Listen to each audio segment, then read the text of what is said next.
ಕೊಬ್ಬು ತಿನ್ರಿ, ಕೊಬ್ಬರಿ ಎಣ್ಣೆ 3 ಚಮಚ ಬೆಳಗ್ಗೆ ಕುಡ್ರಿ, ಅದು ಬೇಕು ನಿಮಗೆ, ಒಳ್ಳೇದು ಮಾಡುತ್ತೆ. ಹಿಟ್ಟು ತಿನ್ರಿ, ರೊಟ್ಟಿ ಮಾಡಿಕೊಂಡು, ತೊಂದರೆ ಇಲ್ಲ. ಸ್ವಲ್ಪ ಸಿಹಿ ಹಣ್ಣು ಫ್ರಕ್ಟೋಸು ಅದು ತಿನ್ರಿ, ತಾಟಿ ಬೆಲ್ಲ ತಿನ್ರಿ, ಏನು ತೊಂದರೆ ಇಲ್ಲ. 3 ಮಿಕ್ಸ್ ಮಾಡಿ ತಿನ್ರಿ, ಗೊಂದಲ ಶುರು ಆಗುತ್ತೆ. So you should know how to eat. ನಮ್ಮ ದೇಶದಲ್ಲಿ ಯಾವತ್ತೂ ಈ ತರ ಮಿಕ್ಸ್ ಮಾಡ್ತಾ ಇರಲಿಲ್ಲ, ಸಪರೇಟ್ ಆಗಿ ತಿನ್ನೋರು. ಇದೇ ಗೊಂದಲ. ಅಂದ್ರೆ ಹೆಂಗ್ ತಿನ್ಬೇಕು ಅನ್ನೋದು ಗೊತ್ತಿರ್ಬೇಕು ನೋಡ್ರೆ. ಸೊ ಬೆಳಗ್ಗೆ ಎದ್ದು 2 ಚಮಚ ಎಣ್ಣೆ ಕುಡ್ರಿ, ಅದು ಹುಚ್ಚೆಳ್ಳೆ ಎಣ್ಣೆ ಕುಡಿದ್ರೆ ನಿಮ್ಮ ಹುಚ್ಚು ವಾಸಿ ಆಗತ್ತೆ, ಗ್ಯಾರಂಟಿ. ಈಗ ಬುದ್ಧಿಮಾಂದ್ಯ ಮಕ್ಕಳು ಅಂತ ತುಂಬಾ ಜನ ಹುಟ್ಟತಾ ಇದ್ದಾರೆ, ಯಾಕಂದ್ರೆ ಸರಿಯಾಗಿ ತಿನ್ನೋದೇ ಗೊತ್ತಿಲ್ವಲ್ಲ. When you are copulating, both ladies and gents, ಜೀನ್ಸೇ ಹಾಳಾಗ್ತಾ ಇದಿವೆ, ಅಂಡಾಣುಗಳು ಬೀಜ ಕಣಗಳೇ ಹಾಳಾಗಿವೆ. ಸೊ ನೀವು ನಿಜವಾಗ್ಲೂ ಮಗು ಬೇಕು ಅಂದ್ರೆ 1 ವರ್ಷ 2 ವರ್ಷ before you want to kids, you start eating this food. ಆಮೇಲೆ ಆರೋಗ್ಯ ಬರುತ್ತೆ, ಆಮೇಲೆ ನೀವು ಮಕ್ಕಳ ಬಗ್ಗೆ ಯೋಚನೆ ಮಾಡ್ರಿ.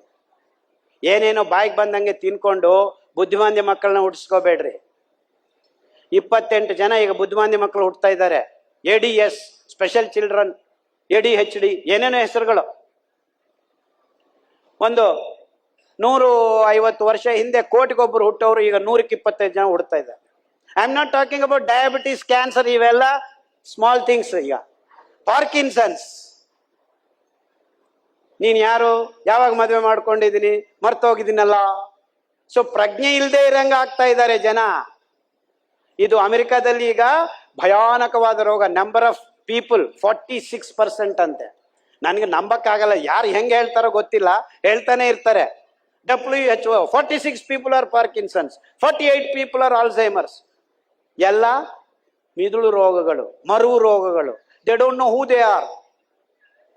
Their body is shaking and they don't know that their body is shaking. ಅಂದ್ರೆ ನೋಡ್ರಿ, ನರನಾಡಿಗಳಿಗೆ ರೋಗಗಳನ್ನ ಚೆನ್ನಾಗಿ ತಬ್ಬಿ ಹೋಗ್ತಾ ಇದೆ. ಎಲ್ಲೋ ಚರ್ಮ ರೋಗ ಅಂದ್ರೆ ಪರವಾಗಿಲ್ಲ, ನರನಾಡಿಗಳಿಗೆ ರೋಗ ಬರ್ತಾ ಇದೆ. ಹೆಸರುಗಳು ಪಾರ್ಕಿನ್ಸನ್ಸ್, ಆಲ್ಝೈಮರ್ಸ್, ಇದು ಅದು ಅಂತ ಹೇಳೋದು. ಇಂಥವೆಲ್ಲ ನೀವು ಆ ಹುಚ್ಚೆಳ್ಳೆಣ್ಣೆ, ಎಳ್ಳೆಣ್ಣೆ, ಕೊಬ್ಬರಿ ಎಣ್ಣೆ 3 ಚಮಚ ಒಂದೊಂದು ವಾರ 3 ತಿಂಗಳು ಕುಡೀರಿ. ಬದಲಾವಣೆ ಮಾಡಿ ಇಂಥ ರೋಗಗಳೆಲ್ಲ ಅದಕ್ಕೆ ಬರ್ತವೆ. ಯಾವಾಗ ಸಿರಿಧಾನ್ಯಗಳು ನಿಮ್ಮ ಮೂಲ ಆಹಾರ ಆದಾಗ, ಆ ನಿಟ್ಟಿನಲ್ಲಿ ಕೊರ್ಲೆ ಅಕ್ಕಿ, ನವಣೆ ಅಕ್ಕಿ ನರನಾಡಿಗಳನ್ನ ಶುದ್ಧ ಮಾಡುವಂತ ಅದ್ಭುತವಾದ ಗುಣ ಇರೋದ್ರಿಂದ ಆ ನಾರಿನ ಅಂಶ ನಿಮಗೆ ಈ ಕಾಯಿಲೆಗಳನ್ನ 6 ತಿಂಗಳಲ್ಲಿ ಆರಾಮ ಮಾಡ್ತವೆ. ಅದು ಎಷ್ಟೊಂದು ಜನ ಸೈನ್ ಮಾಡಕ್ಕಾಗದೆ ನೋಡ್ರಿ ಸರ್ಟಿಫಿಕೇಟ್ ತರ್ಕೊಂಬರ್ಬೇಕಿದೆ, ನಾ ಸಿಗ್ನೇಚರು ನಂದೇ ಅಂತವ್ರೆಲ್ಲರೂ 1000 ಜನ ವಾಸಿ ಮಾಡ್ಕೊಂಡಿದ್ದಾರೆ. ಇಷ್ಟು ಸಿಂಪಲ್ ಆಗಿದೆ. ಅಂದ್ರೆ ಈ ಗೊಂದಲಗಳಿಗೆಲ್ಲ ಕಾರಣ ನಮ್ಮ ಆಹಾರ ಅಂತ ಈ ಡಾಕ್ಟರ್ಗಳು ಹೇಳ್ತಾ ಇಲ್ಲ.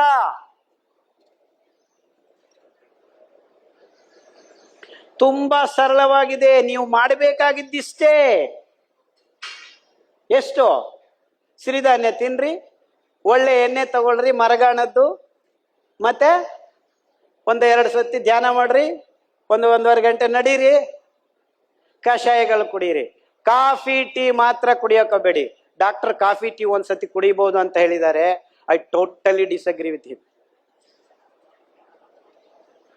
No one even think of taking coffee or tea or milk or sugar. Absolute nonsense. Absolute nonsense. ಇವನ್ನೆಲ್ಲ ಮಾಡ್ಕೊಂಡು ಬಂದಿರೋದಕ್ಕೆ ನಮಗೆ ರೋಗಗಳು ಬಂದಿರೋದು. ಕಾಫಿನೂ ಒಳ್ಳೇದಲ್ಲ, ಹಾಲು ಒಳ್ಳೇದಲ್ಲ, ಸಕ್ಕರೆ ಒಳ್ಳೇದಲ್ಲ. ಇನ್ ಯಾಕ್ರಿ ಕುಡಿತೀರಾ? 3 ಸೇರಿದ್ರೆ ಇನ್ನೂ ಒಳ್ಳೇದಲ್ಲ. ಯಾಕೆ ಈಗ ಆಪೋಸಿಟ್ ಶುರು ಆಗಿದೆ. ಕೊರ್ಲೆ ಒಳ್ಳೇದು, ನವಣೆ ಒಳ್ಳೇದು, ಊದಲು ಒಳ್ಳೇದು, 3 ಮಿಕ್ಸ್ ಮಾಡಿದ್ರೆ ಇನ್ನೂ ಒಳ್ಳೇದು. That's also nonsense. ಎಂದಕ್ಕೆ ನೀವು ಕಡಿಮೆ ಆಗತ್ತೆ ಅದರ ಪ್ರಮಾಣ, ಗುಣ ಅಂಶಗಳು ಕಮ್ಮಿ ಆಗ್ತವೆ ಮಿಕ್ಸ್ ಮಾಡಿದ್ರೆ. ಸೊ ಸಪರೇಟ್ ಆಗಿ ತಿನ್ರಿ. 2 ದಿವಸ ಕೊರ್ಲೆ ತಿನ್ರಿ, 2 ದಿವಸ ಅರ್ಕ ತಿನ್ರಿ, 2 ದಿವಸ ಊದಲ್ ತಿನ್ರಿ. ಎಲ್ಲಾನು ಒಂದೊಂದು ಅಂಗ ಶುದ್ಧ ಆಗಕ್ ಶುರು ಆಗುತ್ತೆ ನೋಡ್ರಿ. ಸೊ ಈಟ್ ದೆಮ್ ಸಪರೇಟ್ಲಿ. ಈ ಮಲ್ಟಿ ಮಿಕ್ಸ್, ಬಿಕಾಸ್ ಅಲ್ಲೆಲ್ಲ ಬಿದ್ದಿದೆ ಫ್ಲೋರ್ ಮಿಲ್ ಅಲ್ಲಿ, ಎಲ್ಲ ಮಾರಾಟ ಮಾಡ್ಕೋಬೇಕು. Economic model. ಎಲ್ಲ ಒಳ್ಳೇದು ಅಂತ ನಂಬಿಸ್ಬಿಡೋದು. ಸೊ ಈ ಮಲ್ಟಿ ಮಿಕ್ಸ್ಗಳು ಬೇಡ ನಮಗೆ. ವೈವಿಧ್ಯವಾಗಿರಬೇಕು ಆಹಾರ. ಆವತ್ತಕ್ಕಾವತ್ತು ನಿಮ್ಮ ಕೈಯಿಂದ ರೆಡಿ ಮಾಡ್ಕೋಬೇಕು. ಮನೆಯಲ್ಲಿ ಕುಟ್ಕೊಂಡು ತಿಂದ್ರೆ ಇನ್ನೂ ಒಳ್ಳೇದು ನೋಡ್ರಿ, ಬೀಸ್ಕೊಂಡು ತಿಂದ್ರೆ ಇನ್ನೂ ಒಳ್ಳೇದು ನೋಡ್ರಿ. ಆಕ್ಚುಲಿ ನಮ್ಮ ಹಳೆ ಪದ್ಧತಿಗಳೆಲ್ಲ ಯೋಗಾಸನಗಳು, ನಥಿಂಗ್ ಎಲ್ಸ್. ವ್ಯವಸಾಯದಲ್ಲಿ ನಮ್ಮ ಹಿರಿಯರು ರೈತರು ಮಾಡ್ತಾ ಇದ್ದದ್ದೆಲ್ಲ ಒಂದೊಂದು ಆಸನ ಇತ್ತು. ಮತ್ತೆ ಸಪರೇಟ್ ಆಗಿ ಆಸನಗಳು ಮಾಡಬೇಕಾಗಿರ್ಲಿಲ್ಲ. ಬಟ್ ಇವೆಲ್ಲ ಮರ್ತು ಹೋಗಿದ್ವಿ. ಅದರಿಂದ ಪಾಪ ಯೋಗಾಸನಗಳು ಅಂತ ಹುಟ್ಕೊಂಡ್ ಬಂದಿದ್ವಿ. ಈ ಯೋಗ ಮಾಡ್ರಿ, ಆ ಆಸನ ಮಾಡ್ರಿ, ತ್ರಿಕೋಸನ, ಆ ಆಸನ, ಈ ಆಸನ. They all mean something. They all mean something because we have lost connect to the body.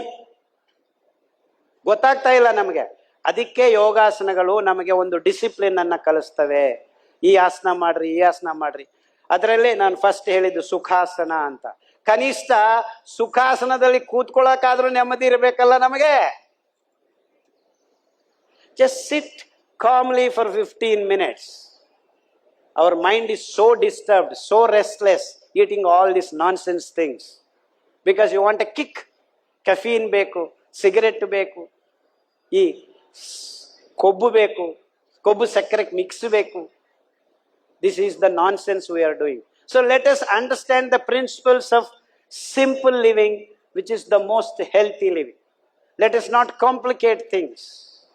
We all have to understand these simple solutions to human existence. We have complicated in the name of science, in the name of progress, in the name of economics.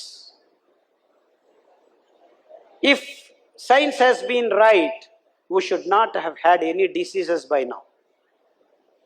ಈಗ ನಿಜವಾಗ್ಲೂ ವಿಜ್ಞಾನ ಸರಿಯಾಗಿದ್ದಿದ್ರೆ ಇಷ್ಟೊತ್ತಿಗೆ ನಮಗೆ ರೋಗಗಳು ಇರಬಾರ್ದು. ಆದ್ರೆ ಏನಾಗಿದ್ದೀವಿ, ಪ್ರತಿಯೊಂದು ಸಣ್ಣ ಸಣ್ಣ ಊರಿನಲ್ಲಿ ದೊಡ್ಡ ದೊಡ್ಡ ಹಾಸ್ಪಿಟಲ್ಸ್ ಬರ್ತಾ ಇವೆ. ಇದೇ ಪುರಾವೆ we are in the wrong direction ಅಂತ ಹೇಳೋದಕ್ಕೆ. ನಿಜವಾದ ಗುರಿ ಏನಾಗಿರ್ಬೇಕು ಮಾನವ ಜಾತಿದ್ದು? ರೋಗ ಇಲ್ಲದ ಸಮಾಜವನ್ನ ನಿರ್ಮಾಣ ಮಾಡೋದಕ್ಕೆ ಬೇಕಾಗಿರೋ ಅಂಶಗಳನ್ನ ರೂಪಿಸಿಕೊಳ್ಳೋದು, ರೂಢಿಸಿಕೊಳ್ಳೋದು ಆಗಬೇಕಿತ್ತು. ಆ ನಿಟ್ಟಿನಲ್ಲೇ ಈ ಧ್ಯಾನ, ಯೋಗ, ನಡಿಗೆ, ಸರಿಯಾದ ಆಹಾರ ಸರಿಯಾಗಿದ್ದರೆ ಯಾವ ಔಷಧಿ ಬೇಕಾಗಿಲ್ಲ. ಆಹಾರ ಸರಿ ಇಲ್ಲ ಅಂದ್ರೆ ಯಾವ ಔಷಧಿ ಕೆಲಸ ಮಾಡೋದಿಲ್ಲ. ಇಷ್ಟೇ, as simple as this. If your food is right, no need for medicine. And if your food is not right, no medicine will work. Very simple. So let's choose the right food. And the right food is Siridhanya. Thank you very much. Thank you all.